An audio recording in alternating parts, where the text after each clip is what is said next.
So I've been talking about the glasses I ordered from Zenni Optical, my sponsor. Now, I've never ordered glasses online before. I didn't trust it, to be honest. But mine had a scratch, and Zenni was my sponsor, so I kind of sort of had to do it, right? I mean, I can't tell you about it if I haven't done it. So my previous thinking was, prices are too cheap. These can't be good. I'm not going to like them. I'm picky. I take that back. Mine costs about $70, and I can't tell the difference from the $500 pair I purchased 2 months ago. By the way, my wife likes them too. She said they look good on your face, and I want some too. And at about $70 or less, I can buy them. I am surprised, and I'm a customer. Zenni Optical has prescription glasses, sunglasses, blue light lenses, all starting at under $30. Go to Zenni.com, pick a frame, upload your prescription. They'll ship it to your door. No appointment, no store, no upsell at the counter. And Zenni has that virtual try-on, so you can see exactly how the frames look on your face, and that is very cool and confidence building. If your glasses are overdue for a refresh, now it's time. Go to Zenni.com/podcast and use the code podcast15 for 15% off your first order. The styles sell out pretty quick, so don't sit on this. Go to Zenni.com/podcast, promo code podcast15. Okay, funny story. My wife was listening to my podcast the other day. Yes, she does that. And she said, "What's this thing called Whatnot you keep talking about on your podcast? Are you shopping without me?" Yes, I am. I'm cheating on you. It's called Whatnot. It's live shopping with chat, and it's a lot of fun. Look, I coach a lot of people online. I coach people to make money online. Most don't know how to do it. And I have been telling a few lately to go to Whatnot, see what they're doing, and give it a try. If you're a Whatnot seller, you really shine, and your people find you. And that's a big deal because if you're selling online, they need to find you for you to make money, right? And then they become repeat customers because they see your face, not just your logo. Whatnot is the largest dedicated live shopping platform, whether it's beauty, it's collectibles, electronics, luxury, fashion, even cookies. Yep, cookies. Sellers are building real thriving businesses. Anyone can do it too. Some people on Whatnot are selling, get this, 10 times as much as they do on other major marketplaces. And you don't know this, but Whatnot buyers spend more than an hour on the app every day. They're not browsing. That's why they call them buyers. They're buying your stuff. So here's how it works. You go live, you showcase your products, and you earn real income. Search Whatnot, WHATNOT, in the App Store, download, and you can start selling right away. Never give up. Fighting till the end, gotta get back up. No time for loss. Fighting till the end, no matter what the cost. Yeah. Keep moving, gotta get back up. What? Keep moving, gotta get back up. Keep moving, gotta get back up. What? Keep moving, gotta get back up. How are you? Come on in. Yeah. I have to tell you, a couple of days ago, I did a double. Yeah. And on the Facebook group that I have, dailyboostpodcast.com/Facebook, they were talking about that. Evidently, my double, freaked them out. Not what they expected. I get it. Because what we expect drives us and has a big impact on our lives and the lives of people around us. And today, we'll talk about that a little bit. I learned as a very young man, I said, would you please tell me what you expect of me? I just didn't know what to expect from the bosses or what they expected of me. And then I had kids, and I recognized my kids were born with no expectations, and sometimes that caused problems. I had to teach them to expect to clean their room, if you know what I mean, right? So today, expectations with love and other things. I'm telling you, it's that time of year. It is a daily boost from motivationtomove.com. The positive boost you need every single day. Since 2006 doing this thing, and man, long time ago, a lot of talking. Episode 4,977. If you listen to my episodes way long time ago, and I've got almost all of them, I think I probably missed a couple here or there, you'll notice this voice a long time ago, it didn't sound this raspy. That's what happens when you talk for nearly 5,000 episodes. More to go to as we get into the new year. How are you today? My name is Scott Smith. I'm the founder, the chief motivating officer around this here place, Motivation Move and Face Your Passion. And I'm so excited to have worked really hard for you, because the number one thing that I run into, maybe you run into this too, tell me this. Do you sometimes get confused? Do you sometimes wish you had more clarity about every single aspect of your life? It's exactly what happens to everybody I talk to. And when I created my Face Your Passion program, I had this little solution that I honestly, I didn't know if it was going to work, but we tried it and it's been mind-boggling effective. I called it the 9-minute clarity code. Now, can I give you clarity in 9 minutes? No, I can't. That's a lie. But if you give me a couple of days, 9 minutes for a couple of days, maybe a couple of weeks if you're in the advanced league, and you can do that, right? This time of year, we start goal setting and journaling and all that stuff. If you'll do that, I can show you how to get so much clarity, it will just blow your mind. Go to 9minuteclaritycode.com. Get on the wait list. It will be released here in just a few days. And I have a special for you if you're on that list, okay? Let's talk about expectations and love. Love, love, love, love, love. So my wife is Joy. And she truly is a joy. Frankly, it makes me mad sometimes because she's just that way. She's just happy. She's just always happy. I'm not that way. I think too much. I look at the world for all it is and have to sort it out in my head.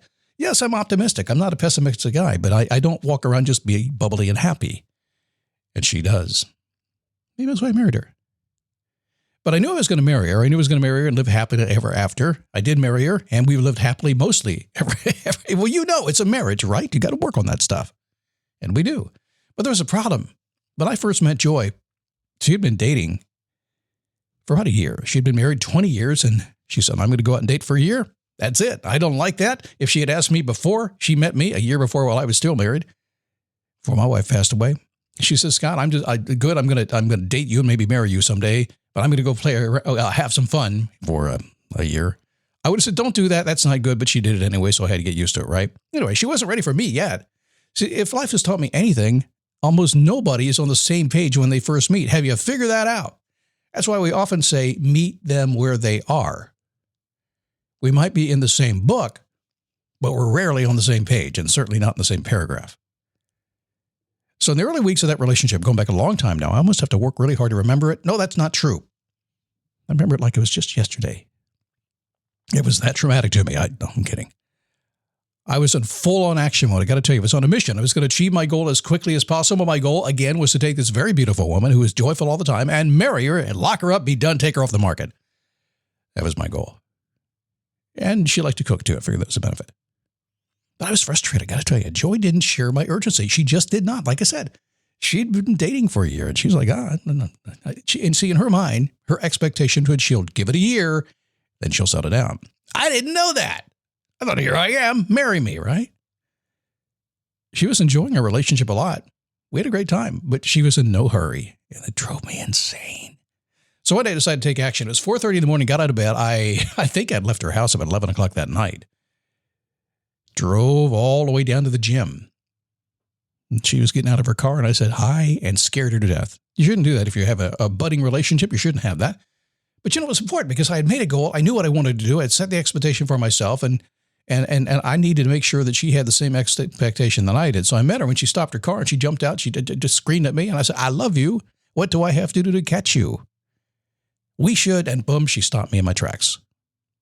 Heat up your 4th of July at the Home Depot with our wide variety of grills under $300 and make every gathering one to remember. Give your outdoor space a glow up, whatever your budget is, with savings on seasonal plants starting at $5. With the grill fired up and your backyard set to perfection, you'll be able to invite friends and family over to kick off the party. Start celebrating with low prices guaranteed at the Home Depot. Prices may vary by store. Exclusions apply. See homedepot.com/price match for details. So she had her expectation. She knew where she was heading, and that was it. And she was not going to give me a chance to persuade her otherwise. And she had learned something. She had learned I'm fairly good at persuading people to do what I want them to do. She stopped me, gave me a kiss, and she said, we'll know in about 6 months. Let's enjoy the ride. I said, what? 6 months? Not only had she decided she was going to go out there and do her thing for a year, and then she met me and life was really good, there were 6 months left in her calendar. And that was it. I didn't hear her say, let's enjoy the ride. Ultimately, later on, I figured out, well, we did. That was cool. But 6 months, it wasn't the answer I wanted. But man, she gave me something powerful. She gave me an expectation. Now I knew the rules of her game and how to play her game.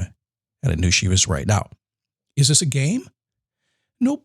That's just a way of saying things.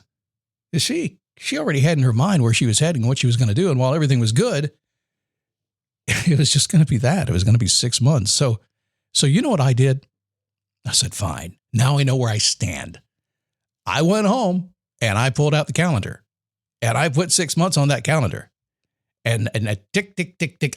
Yes, I did. Now I knew I had to get through the 6 months. I knew that I had to rise to all the expectations we had. We had to develop a relationship the whole way. There are lots of things we had to do. I wasn't just going to tick-tock until 6 months and say, will you marry me?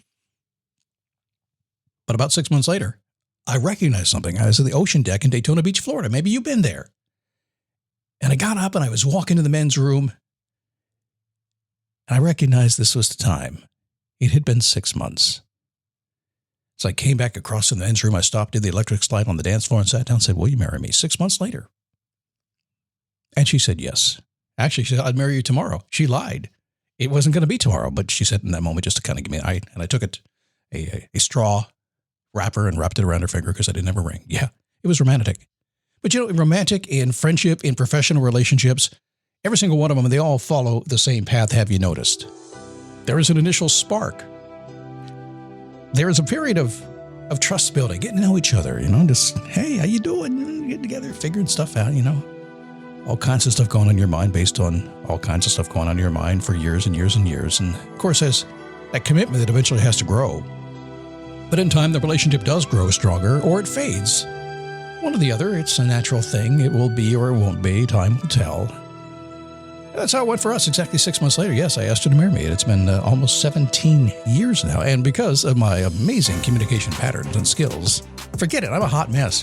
Trust me, I'm a high maintenance man. But we make it work. I was very clear about what I wanted, and I went and got it. 9minuteclaritycode.com. I gave it a fancy name, made it easy for you to remember. Go get on the wait list. When I let it out, you're going to love what I've done for you. Go get it. Keep moving, gotta get it.